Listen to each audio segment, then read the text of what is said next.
First Contact's price. The Meridian warship materialized above New York City on a cloudless autumn morning, its crystalline surface refracting sunlight into rainbow cascades across the sky. Admiral Vexterra, her iridescent scales shifting from deep purple to midnight blue, studied the primitive civilization below with 6 golden eyes. These humans had barely reached their moon, yet they'd caught the Empire's attention through their quantum experiments. Their rudimentary attempts at faster-than-light communication had rippled through the fabric of space, like a child accidentally creating art with spilled paint. Fascinating, she whispered, mandibles clicking softly. They achieved quantum entanglement communication through sheer accident. Her first officer, Kretil, displayed data streams across the bridge's organic displays. And dangerous, he added. Their experiments nearly collapsed a vital trade corridor 2 systems away. Earth's response to their arrival proved surprisingly organized. Within hours, a unified human delegation assembled in the United Nations building. No panic in the streets, no military attacks, just measured, calculated responses. It unsettled Vexterra. Primitive species usually descended into chaos upon first contact. The diplomatic meeting began cordially enough. Vexterra's hologram towered in the General Assembly Hall, her translator converting Earth's primary languages instantly. The Meridian Empire welcomes Earth into the greater galactic community, she announced, her words carrying the practiced smoothness of countless first contact scenarios. Your species shows remarkable potential. Dr. Sarah Chen, Earth's hastily appointed chief negotiator, stood before the alien projection. Her voice remained steady despite the historical gravity of the moment. Humanity thanks the Meridian Empire for this peaceful contact. We look forward to cultural and scientific exchange. Vexterra's scales rippled with amusement.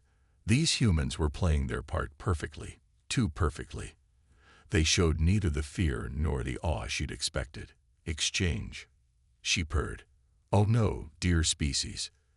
You misunderstand. This isn't an invitation to exchange. This is an invitation to submit. The temperature in the room seemed to drop several degrees. Dr. Chen's expression didn't change, but her knuckles whitened as she gripped the podium. Submit. Your quantum experiments pose a risk to Imperial trade routes, Vexterra explained. The Empire cannot allow uncontrolled development of such technologies. You have 2 options: accept Imperial oversight and resource quotas, or face immediate containment. Murmurs rippled through the assembly. Dr. Chen glanced at a small device in her hand. A quantum scanner, Vexterra realized with surprise. These humans had already developed tools to analyze Meridian technology. And if Earth chooses independence? Chen asked. Vexterra's scales darkened to deep crimson. Independence is not an option. The Empire has encountered many young species. All serve or perish. You have 24 hours to decide. The Empire's ultimatum sparked something unexpected in the assembly hall. Not fear, not resignation, but a cold, calculated anger. Dr. Chen's response came without hesitation. Humanity declines your generous offer. You would choose destruction. Vexterra's hologram loomed larger, her voice resonating with Imperial authority. No, Chen replied, her calm demeanor unchanged. We choose to remind you why making demands of humanity has historically been a poor decision. She held up the quantum scanner. In the 6 hours since your arrival, we've already reverse-engineered aspects of your quantum communication system. Imagine what we'll accomplish in war. Vexterra's mandibles clicked in genuine surprise. You dare threaten the Empire? Not a threat, Chen corrected. A warning. Humanity doesn't bow well to ultimatums. We adapt, we overcome, and we remember those who force our hand. The Admiral's hologram flickered as she processed this defiance. These humans weren't following any first contact pattern in Imperial records. They showed neither the fear of primitive species nor the calculated submission of advanced ones. Instead, they displayed something new, adaptable confidence. Then you choose war, Vexterra declared, her scales now pitch black with rage. The Empire will teach humanity its place among the stars. As the hologram vanished, Dr. Chen turned to the assembly. They'll return with a fleet, she stated matter-of-factly. But they've made a crucial mistake. She held up the scanner again, its display now showing complex quantum patterns. They've shown us their technology, and humanity's greatest strength isn't our weapons or our numbers. It's our ability to learn, adapt, and overcome. The assembly hall erupted in activity. Within minutes, quantum data was being shared with research centers worldwide. The Meridian Empire had expected submission from a primitive species. Instead, they'd awakened humanity's most powerful trait, our relentless drive to survive and thrive against any odds. As Earth prepared for war, Vexterra's ship jumped to Imperial space, carrying news of humanity's defiance. The Admiral failed to recognize that her demonstration of imperial power had given humanity exactly what it needed, a glimpse of advanced technology, and a reason to unite against a common threat. The Empire would soon learn that threatening humanity wasn't just a tactical error. It was the spark that would ignite a fire across the stars. The warning shot. The Meridian Empire's response came 3 days later, not with the expected invasion fleet, but with a single devastating demonstration. Mars's moons, Phobos and Deimos, erupted into cosmic dust under the Empire's quantum-tipped weapons. The message was clear: submit or Earth would be next. Admiral Vexterra's hologram reappeared in every major city worldwide. Her scales now a deep violet of assured victory. Your species requires a lesson in humility. Those were mere mining charges. Imagine what our actual weapons will do to your cities. From her command center beneath the Rocky Mountains, Dr. Chen watched the transmission with unexpected calmness. Behind her, thousands of screens displayed an unprecedented level of global cooperation. Quantum physicists in Beijing collaborated with engineers in Brazil. AI systems in Silicon Valley processed data alongside supercomputers in Mumbai. Industry worldwide had shifted to war footing with astonishing speed. The Empire believes they're showing strength. Chen addressed the Global Defense Council. Instead, they've given us invaluable data on their weapons technology. She gestured to a holographic display showing the destruction of Mars' moons. Every particle of that explosion carries information about their quantum weaponry. General Marcus Rodriguez, formerly of NATO, leaned forward. How long until we can replicate their technology? We won't, Chen replied, surprising everyone. We'll do something better. We'll improve it. The Empire had made a critical miscalculation. They assumed Earth needed months or years to analyze advanced technology. They didn't understand that humanity's greatest weapon wasn't their tools. It was their ability to think differently. While Vexterra waited for Earth's surrender, underground facilities worldwide hummed with activity. The quantum patterns from the destroyed moons revealed more than just weapon signatures. They showed how the Empire manipulated fundamental forces. Humanity didn't just study this data, they'd reimagined it. Their quantum weapons operate on predictable frequencies, Dr. Yuki Tanaka explained from her lab in Osaka. Her team had been working nonstop, fueled by determination and too much coffee.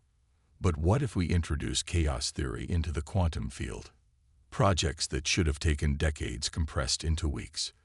Children's video games provided inspiration for quantum shield modulation. Weather prediction algorithms suggested new ways to manipulate spacetime. Even social media networks were repurposed, their pattern recognition systems helping to crack imperial encryption. The Empire's warships arrived exactly 1 month after the destruction of Mars' moons. 50 vessels, each carrying enough firepower to level a continent.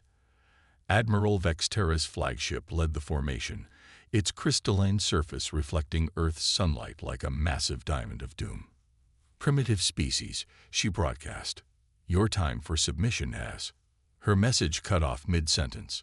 Across Earth's surface, thousands of seemingly ordinary satellites activated. Not weapons, but something far more ambitious. Project Phoenix was never about matching the Empire's firepower. It was about changing the rules of engagement. The satellites created a quantum interference field, their patterns based on teenage MMORPG gaming strategies. Imperial sensors, designed to detect conventional threats, went blind. Their quantum weapons, expecting ordered resistance, encountered chaos theory equations that turned their own power against them. Impossible. Vex Terra hissed, watching her fleet systems fail one by one. They couldn't have developed this technology so quickly. But humanity hadn't developed the Empire's technology. They'd reimagined it. Solar panels now absorbed quantum energy. Cell phone towers formed an impromptu defense grid. Even the Internet itself had been weaponized, its global network analyzing and adapting to every Imperial countermeasure in real time. The Empire made a fundamental error, Dr. Chen announced to the Defense Council as they watched the Imperial fleet struggle. They judged us by our technology level, not our potential. They showed us their power, expecting fear. Instead, they gave us inspiration. The first battle for Earth ended not with planetary bombardment, but with Imperial confusion. Vex Terra's mighty fleet, faced with defenses that defied their understanding, withdrew to regroup. They needed time to analyze these impossible human innovations. But time was humanity's ally now. Every second the Empire spent studying Earth's defenses, humanity spent evolving them further. Labs worldwide shared discoveries instantly. Each Imperial scan provided more data for Earth's quantum computers to analyze. The Empire's warning shot hadn't broken humanity's spirit. It had forged it into something new. As the Imperial fleet retreated, Dr. Chen received a message from a teenage gaming team in South Korea. They'd found a way to use quantum interference patterns to track Imperial ships through hyperspace. The next phase of Project Phoenix could begin. The Empire had meant to teach humanity its place among the stars. Instead, they were about to learn why threatening Earth was the greatest mistake in their 10,000-year history. Humanity wasn't just preparing to survive. They were preparing to rewrite the rules of interstellar warfare. When stars fell, 3 months after their first retreat, the Meridian Empire returned with what they believed was an unstoppable force. 1,000 warships emerged from hyperspace, their quantum drives burning so bright they looked like falling stars from Earth's surface. But humanity had been busy during those 90 days of preparation. Admiral Vex Terra stood on her flagship's bridge, her scales shimmering with anticipated triumph. "Let them witness true Imperial might," she commanded. "Begin the orbital bombardment." The massive fleet moved into position, their quantum weapons charging, but something was wrong. Their targeting systems couldn't lock onto Earth's surface. Every scan showed different topography, as if the planet itself was shifting. "Clever primitives," Vex Terra muttered, realizing what humanity had done. They'd adapted the Empire's own quantum field technology to bend light and gravity around their planet. The Earth they saw was a quantum mirage. Dr. Chen watched from humanity's new strategic command, buried deep within the Antarctic ice. Holographic displays showed the Imperial fleet's formation, their positions mapped by millions of modified smartphones, acting as quantum sensors. "They still think conventionally," she noted. "Even with superior technology, they fight like an empire." That was humanity's advantage. They didn't fight like an empire. They fought like humans. The first strike came not from massive weapons, but from thousands of small, seemingly harmless objects. Space debris, according to Imperial scans. The Empire's mighty shields ignored them, optimized to stop powerful energy weapons, not space junk. But these weren't random pieces of debris. Each one carried a quantum resonator, their designs inspired by noise-canceling headphones. As they passed through the Imperial shields, they began broadcasting signals that matched the shield's own frequencies, and then shifted them slightly out of phase. Shields across the Imperial fleet began to flicker, not failing catastrophically, but becoming unreliable in small, unpredictable ways. The Empire's response was predictable. They launched fighters to intercept the debris. That's when humanity revealed their next innovation. The lunar surface, dark and silent for millennia, suddenly blazed with light. While the Empire had focused on Earth, humans had turned their moon into something unprecedented, a quantum computing weapons platform. The lunar surface rippled like mercury, countless nanomachines reconfiguring in real time. Imperial fighters found themselves engaged not by traditional weapons, but by quantum fields that turned their own momentum against them. Physics itself seemed to rebel against Imperial technology. "This is impossible," Curtil, now Vexterra's senior battle commander, reported. "Their quantum manipulation exceeds our theoretical limits." Because they're not using our theories, Vexterra realized, her scales darkening with dawning comprehension. They've created their own. Humanity had spent centuries imagining alien invasions in their fiction. Now those countless hours of storytelling proved prophetic. Every failed tactic by fictional aliens had been analyzed. Every successful strategy by fictional humans had been considered. Earth's defenders weren't just fighting with technology. They were fighting with the accumulated imagination of generations. The battle split into 1,000 smaller engagements. Imperial ships found their sophisticated targeting systems confused by quantum fields modulated by music rhythms. Their formations were disrupted by gravity waves patterned after ocean currents. Even their secure communications were compromised by encryption-breaking algorithms based on social media trend analysis. But the Empire's greatest shock came from Earth's population itself. Citizens worldwide used augmented reality apps to spot anomalies in Imperial cloaking fields. Gamers coordinated drone swarms with skills honed in virtual battles. Every human with a smartphone became a sensor node in Earth's defense network. The tide turned 3 hours into the battle. A group of university students in Argentina discovered a way to use the quantum resonance from Imperial drives to generate power. Suddenly, disabled Imperial ships found their own engines powering Earth's defenses. Vexterra watched in horror as her mighty fleet was systematically dismantled not by superior firepower, but by endless waves of innovation. Each time the Empire adapted to one human tactic, 3 new ones appeared. It wasn't just technological evolution. It was tactical evolution at unprecedented speed. "Full retreat," she finally ordered, her scales pale with shock. "We must warn the Empire. These humans, they don't just use technology. They transform it." As the Imperial fleet fled, leaving hundreds of disabled ships behind, Dr. Chen was already focusing on the next phase. The captured Imperial vessels would provide humanity with something invaluable, faster-than-light capability. But humans wouldn't just copy Imperial drive technology. They'd reimagine it, improve it, transform it into something the Empire couldn't predict. "They wanted us to kneel," Chen addressed the Global Defense Council. "Instead, they gave us wings. Now we'll show them how humanity fights when we take the battle to the stars." The Empire had lost more than ships in this battle. They'd lost their aura of invincibility. And soon, they would learn that humanity didn't just defend their home. They took the fight to their enemy's doorstep. The counter-strike. Victory over Earth had always been a certainty in Imperial planning. The possibility of humans not just surviving but launching their own offensive had never been considered. That certainty shattered the day the first Imperial colony world went dark. The Empire's forward base on Proxima Centauri II lost contact mid-report.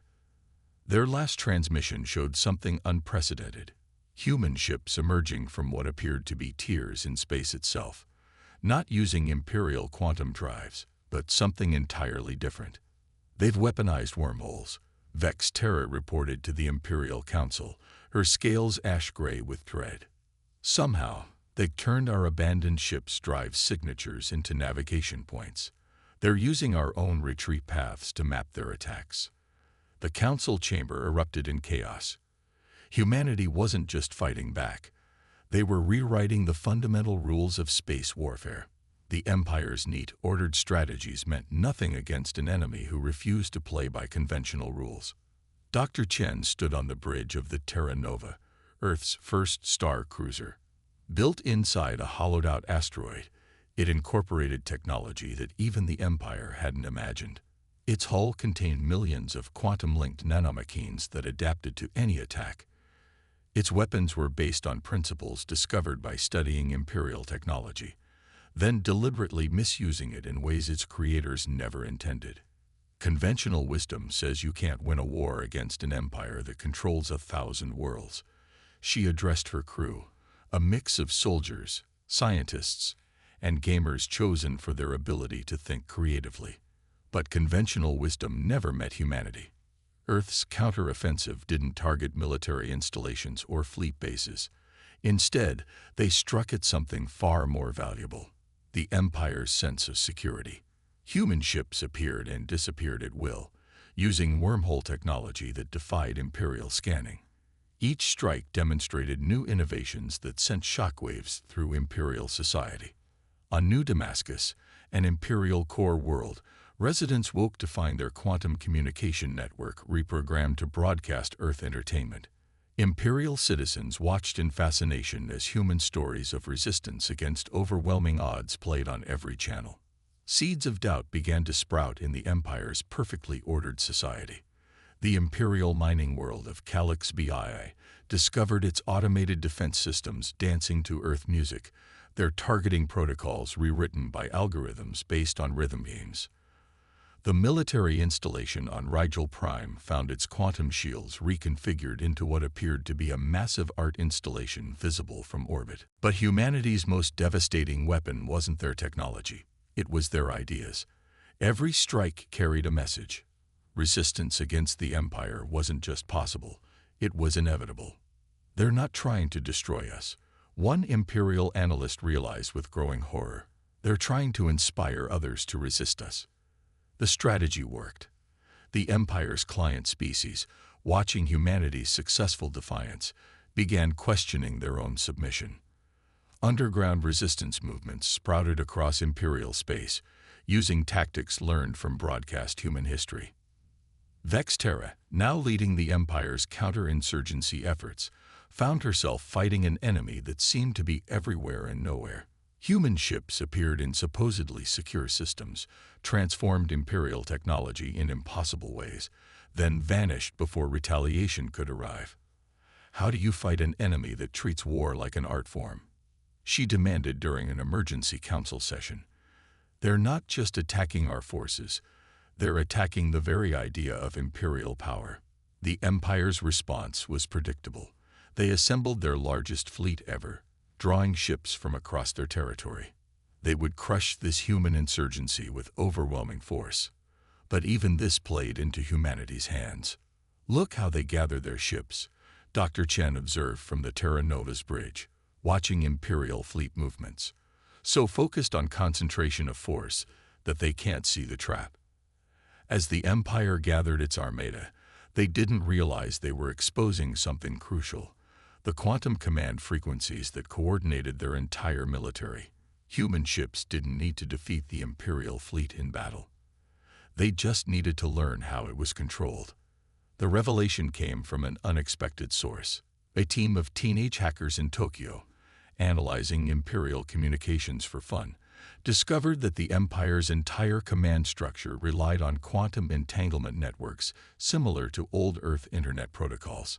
The Empire's greatest strength, its rigid, hierarchical control, was about to become its greatest vulnerability. All this time, Chen smiled, reviewing the hackers' findings.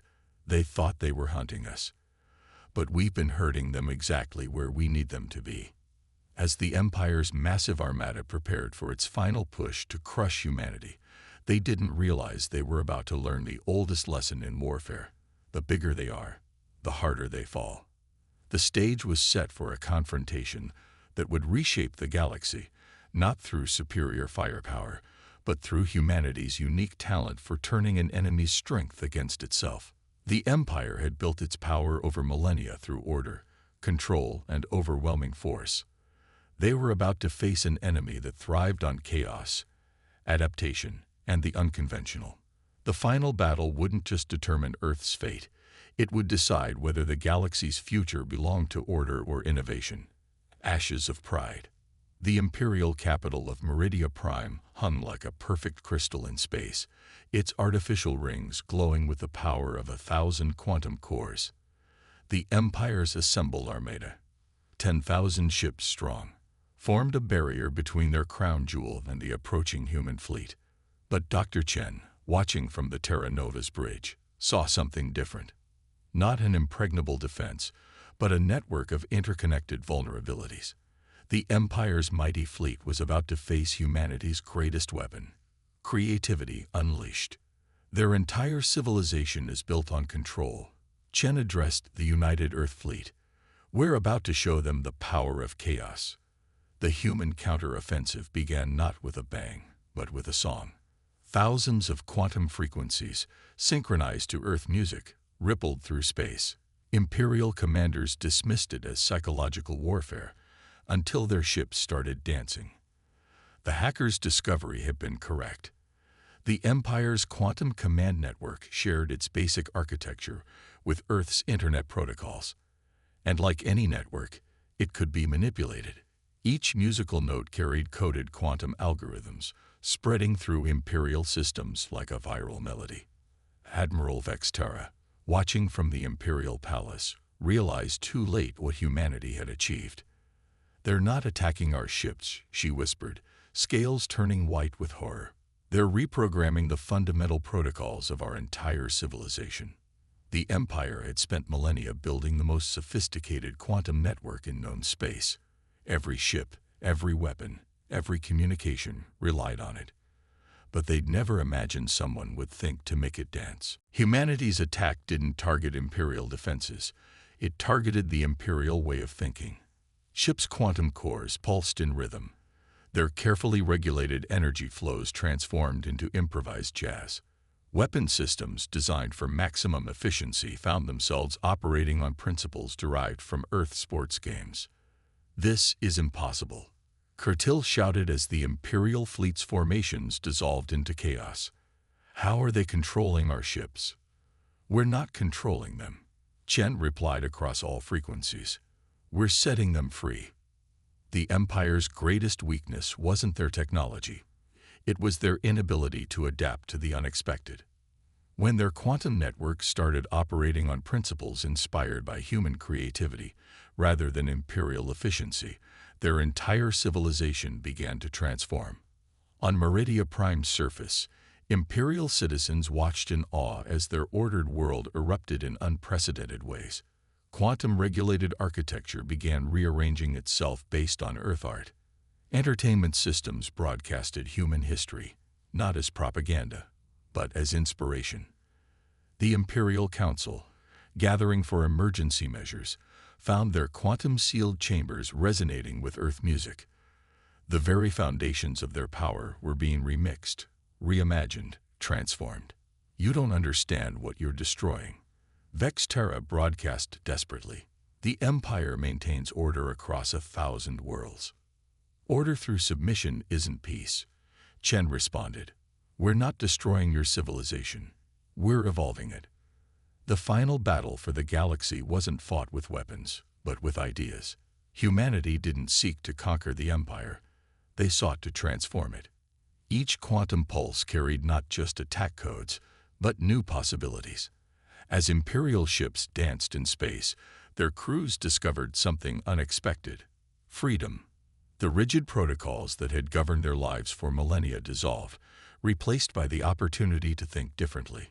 "Your Empire asked us to kneel," Chen announced across all frequencies. "Instead, we're inviting you to dance." The revolution spread faster than any Imperial force could contain. Client species, inspired by Earth's example, began experimenting with their own quantum technologies. Imperial worlds, touched by human creativity, discovered new ways to use their ancient power. In the Imperial Palace, surrounded by quantum displays showing the transformation of her civilization, Admiral Vextera made a decision that would echo through history. Her scales shifted to a color never before seen in Imperial records, the blue-green of Earth's oceans. "We submit," she announced, but not in the way the Empire had always demanded submission.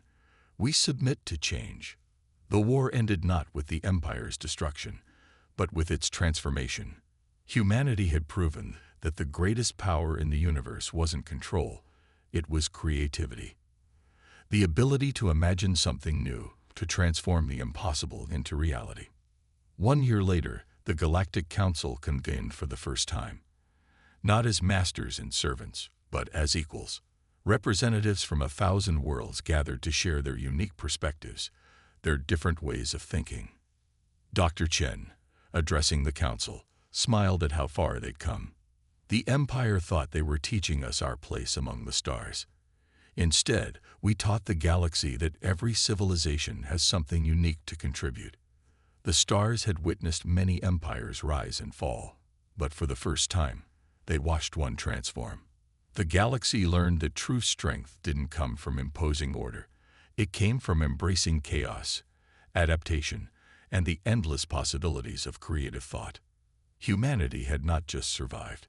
They had changed the very nature of galactic civilization. And somewhere in the vast cosmos, the next generation of species looked up at the stars and saw not an empire to fear, but a community to join. The Empire had demanded Earth bow before their power. Instead, humanity had taught the galaxy to dance.